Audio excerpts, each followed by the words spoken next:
ইহুদি গণহত্যা। ইহুদিদেরকে হিটলার কেন ঘৃণা করত? গত কয়েকদিন আগে পত্রিকায় দেখলাম ইসরায়েলে ইহুদিদের সংখ্যা ৬ মিলিয়ন, মানে ৬০ লাখ ছাড়িয়ে গেছে। খবরটি পড়ে ভাবছিলাম, এটা কি এমন গুরুত্বপূর্ণ সংবাদ? ৬০ লাখ ছাড়িয়েছে তো কি হয়েছে? অবশেষে পুরো সংবাদ পড়ে এই খবরের শানে নজল বুঝতে পারলাম। ১৯৪৩ সালে দ্বিতীয় বিশ্বযুদ্ধের সময় যে ব্যাপক হারে ইহুদি নিধন হয়েছে জার্মানি নাৎসি বাহিনীর দ্বারা, তা ইতিহাসে হলোকাস্ট নামে পরিচিত। এই হলোকাস্টে ৬০ লাখের উপর ইহুদিদের হত্যা করা হয়েছে বর্বরোচিতভাবে, যা থেকে অবধ শিশু ও নারীরাও রক্ষা পায়নি। সেই সময়কার জার্মানির চ্যান্সেলর অ্যাডলফ হিটলার ছিল সেই গণহত্যার কুখ্যাত নায়ক। কিন্তু আপনারা জানেন কি, হিটলার কেন ইহুদিদেরকে ঘৃণা করত? এই প্রশ্নের উত্তর খুব সোজা নয়।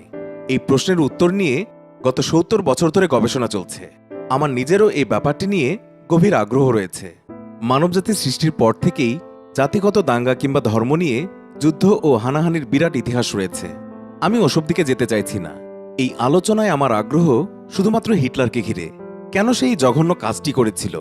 শুধুই কি নিজের স্বার্থে, নাকি শুধুমাত্র জার্মানদের স্বার্থ রক্ষার কারণে? কে কতটুকু জানে এই বিষয়ে, সেটাও আমি জানার চেষ্টা করে এই আলোচনায় স্থান দেব বলে ঠিক করেছি। সর্বপ্রথমে আমার বড় ছেলে আজানকে ছেলে হিসেবে নয়, আমেরিকান ইউনিভার্সিটির ছাত্র হিসেবে জিজ্ঞাসা করলাম, কেন হিটলার ইহুদিদেরকে ঘৃণা করত? আমার ছেলে, যার বয়স ১৯ বছর, এক মুহূর্ত নিল না উত্তর দিতে। বলল, হিটলার অনেক ছবি আঁকত, তখন তার খুব ইচ্ছে ছিল আর্ট স্কুলে ভর্তি হওয়া। হিটলার সে সময় ভিয়েনাতে থাকত। জানা যায় তাকে আর্ট কলেজ থেকে বেশ কয়েকবার সে সময় প্রত্যাখ্যাত হতে হয়েছিল, কারণ আর্ট স্কুলের রেক্টর ছিলেন একজন ইহুদি, এবং ইহুদি ছাত্ররা সে সময় সংখ্যাগরিষ্ঠ ছিল পুরো কলেজেই। আজানের সামনে ছিল ল্যাপটপ। সে খুব দ্রুত আমাকে হিটলারের আঁকা অনেক ছবি দেখালো। ছবিগুলো দেখে আমার ভালোই লাগলো।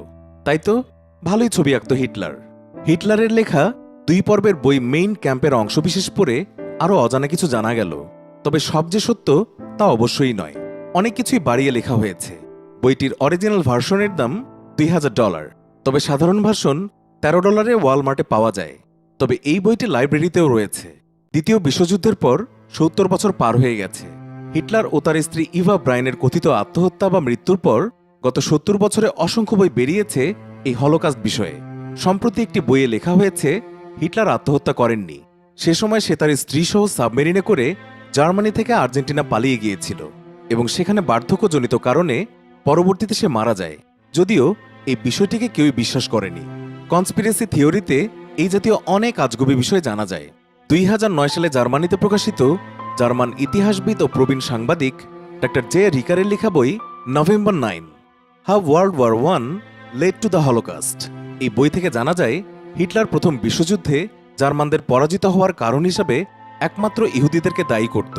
ইহুদিরাই জার্মানদের বিজয় ছিনিয়ে নিয়েছে, এই বিশ্বাস ছিল হিটলারের। এবং তার আরও দৃঢ় বিশ্বাস ছিল ৯ নভেম্বর ১৯১৮ সালে জার্মানি রাজতন্ত্রের বিলোপ ইহুদিদের দ্বারাই সংঘটিত হয়েছিল। সেই সময় হিটলার বসবাস করত মিউনিকে, এবং সেখান থেকেই ইহুদিরা বিপ্লব করে রাজতন্ত্র ধ্বংস করেছিল। হিটলার সবসময় মনে করত যে দেশ ইহুদিদের দ্বারা বিষাক্ত হয়ে উঠেছে এবং দেশের অভ্যন্তরে তারা ষড়যন্ত্রে লিপ্ত হয়েছে। তবে ডক্টর রিকার দ্বিমত পোষণ করেন হিটলারের অ্যান্টিসেমিটিজম বা ইহুদি বিদ্বেষের পূর্ববর্তী ধারণার সাথে, যাতে বলা হয়েছে হিটলারের মনে ইহুদিদের বিরুদ্ধে ঘৃণার বীজ বপন হয়েছিল যখন ১৯০৭ সালে হিটলারের মা ক্লারা মারা যান একজন ইহুদি ডাক্তার এডওয়ার্ড ব্লোচের অধীনে চিকিৎসারত অবস্থায়। তিনি লিখেছেন, হিটলার একমাত্র ভালোবাসত তার মা ও জার্মানের জনগণকে। তার মনের মধ্যে বিভ্রম সৃষ্টি হয়েছিল যে ইহুদিদের নির্মূল করতে পারলেই বিশ্ব জয় করতে পারবে সে। ডক্টর রিকার হিটলারের অনেক বক্তৃতা বিশ্লেষণ করে উপরোক্ত যুক্তি খাড়া করেছেন। জার্মানি বিভিন্ন পত্রপত্রিকা এই বইটিকে গুরুত্বপূর্ণ ও তথ্যমূলক বলে অভিহিত ও প্রশংসা করেছে। তবে ব্রিটিশ টেলিগ্রাফ পত্রিকা ডক্টর রিকারের এই বইয়ে অনেক স্ববিরোধী বক্তব্য পর্যবেক্ষণ করেছে।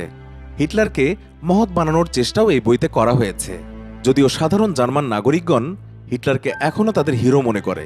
এই বইতে আমেরিকান ইতিহাসবিদ রুডল্ফ বিনিয়নের হিটলারের ইহুদি বিদ্বেষের অন্যতম কারণ হিসেবে বিবেচিত ইহুদি ডাক্তার দ্বারা তার মায়ের চিকিৎসার প্রক্রিয়াকে কোনোভাবেই সমর্থন করা হয়নি।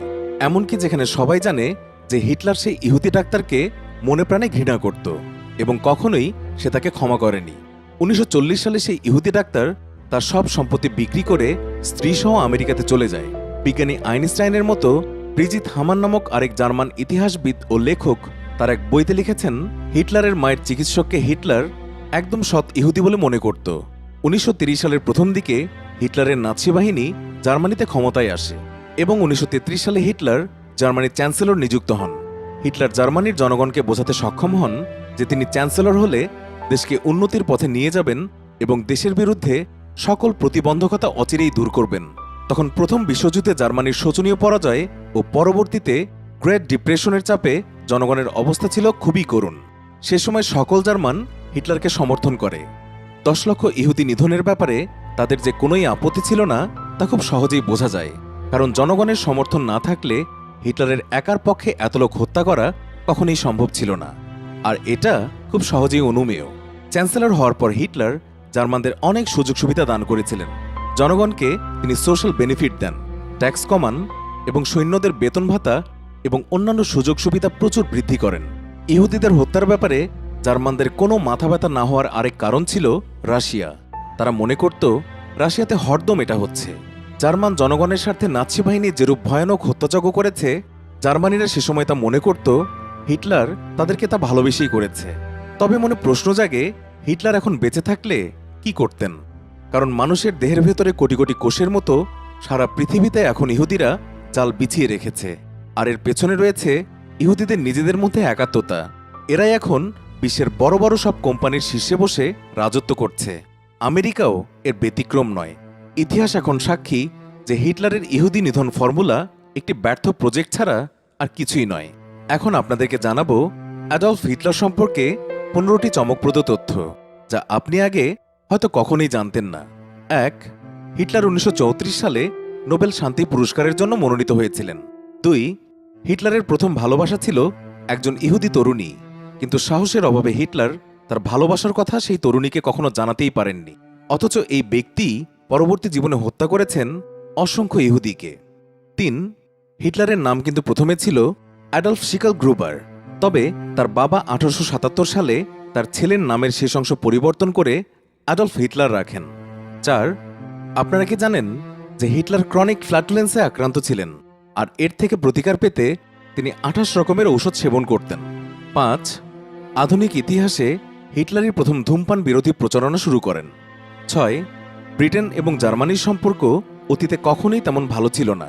প্রথম বিশ্বযুদ্ধে একজন ব্রিটিশ সেনা একজন জার্মানের প্রাণ বাঁচিয়েছিল, আর সে জার্মানটি ছিলেন অ্যাডলফ হিটলার।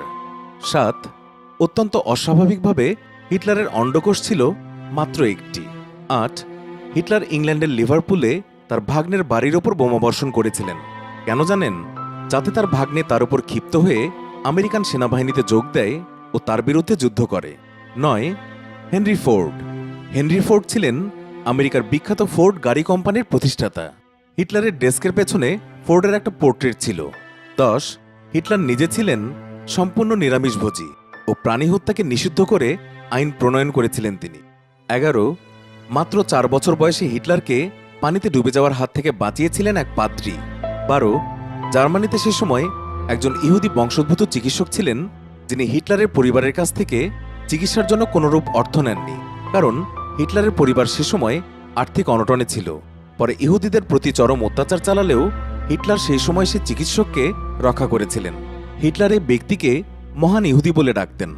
13. ইহুদিদেরকে চরম নির্যাতন করে মারার জন্য হিটলারের নাৎসি বাহিনী তৈরি করেছিল কনসেন্ট্রেশন ক্যাম্প। তবে অদ্ভুত বিষয় হচ্ছে, হিটলার তার জীবনে কখনোই এসব কনসেন্ট্রেশন ক্যাম্প নিজের চোখে দেখেনি। 14. ছোটবেলায় হিটলার চেয়েছিলেন একজন পাদ্রী হতে। 15. ডিজনি নির্মিত কার্টুনের বিশাল ভক্ত ছিলেন হিটলার। প্রিয় দর্শক, এই প্রতিবেদনের ব্যাপারে আপনার মন্তব্য জানাতে কমেন্ট করুন এবং বিভিন্ন অবাক করা সংবাদের আপডেট জানতে সাবস্ক্রাইব করে আমাদের সাথেই থাকুন।